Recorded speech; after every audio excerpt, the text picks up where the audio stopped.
The Ace Attorney games provide some of the most captivating storytelling in all of gaming. Setting crime scenes and courtrooms, these titles revolve around defending clients while trying to solve criminal cases in abbreviated and eccentric legal proceedings. But these titles originated on older hardware, namely the Game Boy Advance, DS, and 3DS systems, without versions accessible on modern console systems. That changed in 2019 with the release of the Phoenix Wright Ace Attorney Trilogy, and in 2021 with the Great Ace Attorney Chronicles. And Capcom has finally filled out the remainder of the mainline titles with this year's Apollo Justice Ace Attorney Trilogy. So are these new games more of the same? And what tweaks and additions can returning players expect?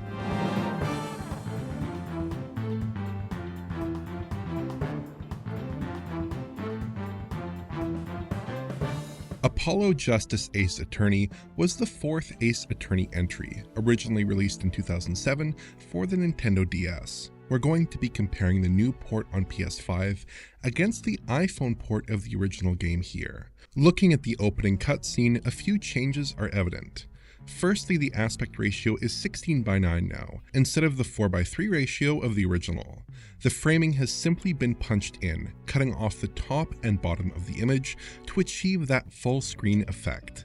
The underlying sequence here seems to be based off scaling and panning sprites, with occasional bits of pre-rendered video mixed in. The new games do use reasonably high quality assets here, even if the cutscenes do look primitive by modern standards. During gameplay, again we see the same cropping of the background scene to accommodate 16:9 displays. It would have been great if these scenes had been expanded with additional art, but this solution mostly works fine. Character sprites are sometimes punched in too, but if they're sufficiently separated from the background, usually they're scaled the same as before.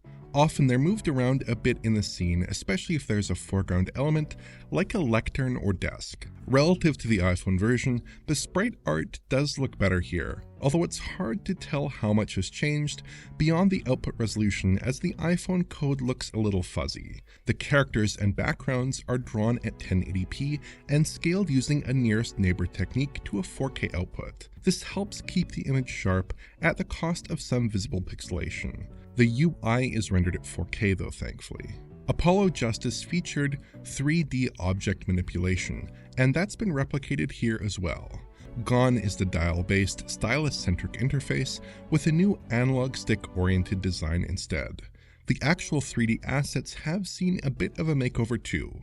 Notice how the texture work on the attorney badge here has been revamped. Its edges have been rounded with new geometry, and interestingly, the number on the back has been changed as well.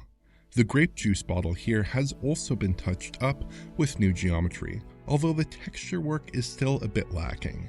Across all the new assets, the black outline effect from the original game has been dropped, however. The 3D elements do render at 4K here as well. Ace Attorney Dual Destinies was released in 2013 for the Nintendo 3DS. If we compare the emulated 3DS game at 6x resolution scale with the new release, we start to see some of the fundamental differences at play here. The opening cutscene, which is a 3D video on 3DS hardware, looks vastly higher quality in the new version. It's not super sharp or anything, and I wouldn't be surprised if it's 720p or thereabouts, but it looks perfectly presentable on a TV, which I can't say for the 3DS code. It's also presented in full screen without letterboxing, while the 3DS has slight black bars on the top and bottom of the display to accommodate its 15:9 aspect ratio. Gameplay presents some curious differences. There are some subtle tweaks, like how the screen is slightly cropped in for aspect ratio purposes, and some little details, like the shadow under the painting here, have been tweaked.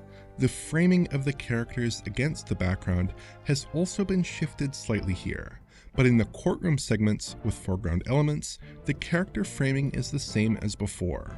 Even though the camera in Dual Destinies tends to be very static, the game actually uses a mix of 3D and 2D elements for its backgrounds. If you look closely, you can spot a few tweaks here to some meshes, with more finely rounded detail in the new version.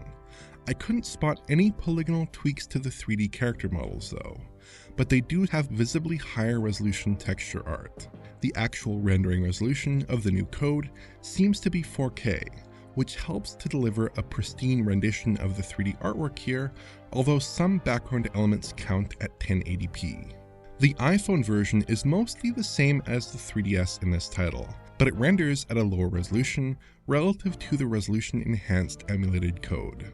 The iPhone actually does preserve the 15:9 letterboxing for the main game content, so the image isn't cropped like the new versions. The only difference of note is that the anime cutscenes look a lot better here than on the 3DS version, with quality falling just a bit short of the new Apollo Justice Trilogy port. For 2016's Ace Attorney Spirit of Justice, Capcom pushed out their 3D chops quite a bit, and the entry includes more full body movement and fully animated dioramas. The changes and overall presentation here are pretty similar to what we saw in Dual Destinies. The background artwork, for instance, is tweaked, most obviously in the 2D elements in the outdoor backgrounds, which appear higher resolution. Some bits of the background here are drawn with slightly different proportions, where it looks like the existing artwork has been warped slightly to achieve a different look. We also see revised assets in places elsewhere, like with the calligraphy in the background here, which is much higher res. If you compare the two side by side, you can spot a lot of these little revisions and resolution bumps in the new artwork, which overall make the new game look substantially more refined at high resolutions.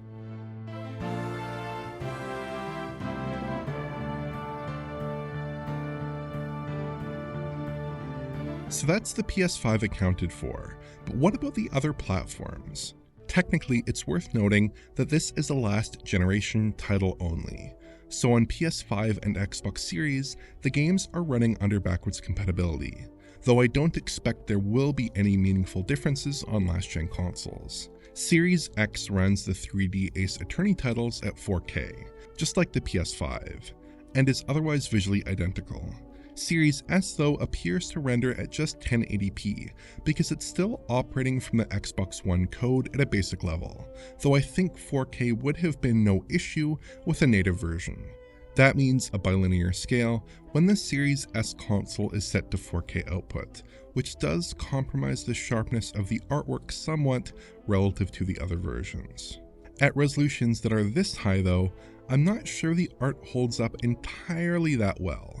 The original titles were designed with very low resolutions in mind, which helped to mask some of the simplicity of the artwork.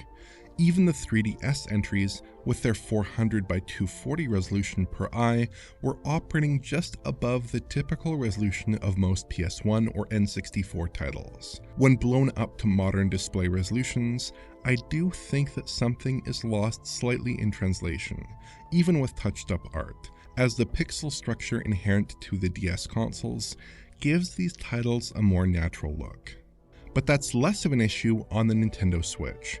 Here we have the option to play the game in portable mode, which helps to hide more of those flaws. Resolution-wise, we're looking at a native 720p on the Switch handheld screen, while docked play steps up to a full 1080p output.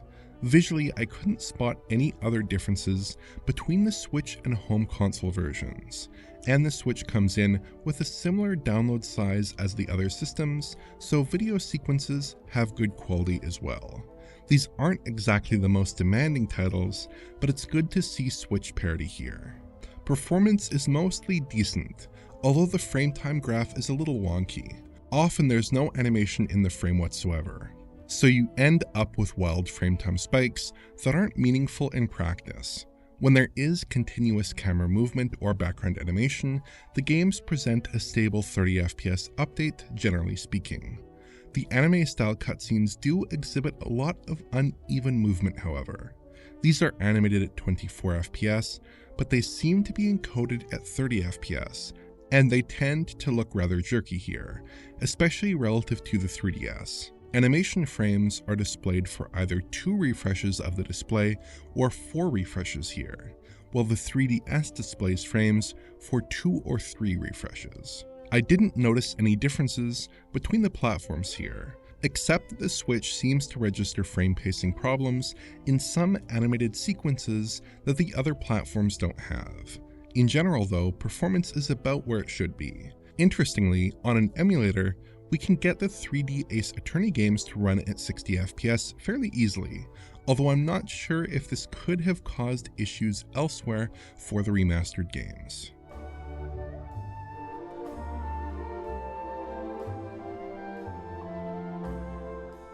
Overall, this new release offers pretty effective remasters of these titles. The artwork mostly looks presentable, even if clearly not designed for the scrutiny of high-resolution rendering. Apollo Justice's reworked art is decent enough, and the 3D art in the sequels looks bold and crisp, with enough touch-ups to keep it presentable. The overall interface is pretty slick as well, with a good central menu to navigate between the three games and some nice UI art. The interface changes are mostly welcome, and I like the addition of an autoplay feature for text playback, although I think the change from sans serif to serif fonts might annoy some. The games also work just fine without the touch controls of the original titles, as the analog sticks prove a fine replacement. On Switch, touch controls are supported in portable mode, although there's no touch-specific interface. There's a healthy chunk of side content to round out the experience, which includes an extensive music selection, a variety of art, and an animation playback area, which seems destined for memes. There's a great selection of stuff to gawk at here for series fans, and some cool unlockables as well. Ultimately, I think this is the best Ace Attorney remaster to date. The Phoenix Wright Ace Attorney Trilogy had redrawn artwork that didn't quite hit the mark, with a softly shaded and low detail style that didn't look great at high resolutions. The Great Ace Attorney Chronicles was very slick and well put together, in contrast, but only rendered at 1080p on PS4 Pro and PS5, which was a disappointment. This collection basically arrives without caveats, and the games are presented very effectively. The three games in this collection are some of the best Ace Attorney games out there in my opinion as well. The difficulty curve of the original trilogy, which could be pretty steep at times, has mostly been eased off, as the games have less of a trial and error feel to them, and you have a firmer sense of how to progress through any given investigation. The characters and new mechanics are top-notch, and the last two entries have excellent production values. I think Apollo Justice is a perfectly reasonable place to start for a new player too, as Ace Attorney games are fairly standalone, although some understanding of the plot of the original trilogy would definitely be helpful. I do hope a new Ace Attorney title is planned, especially after 3 remaster packages and seemingly some renewed interest from Capcom. But until then, this is a high-quality collection that should satisfy series fans. If you enjoyed this video, please like, subscribe, and press the bell for YouTube notifications. Check out the Patreon at digitalfoundry.net for exclusive and early access content. And to get in touch, use social media. Thanks for watching.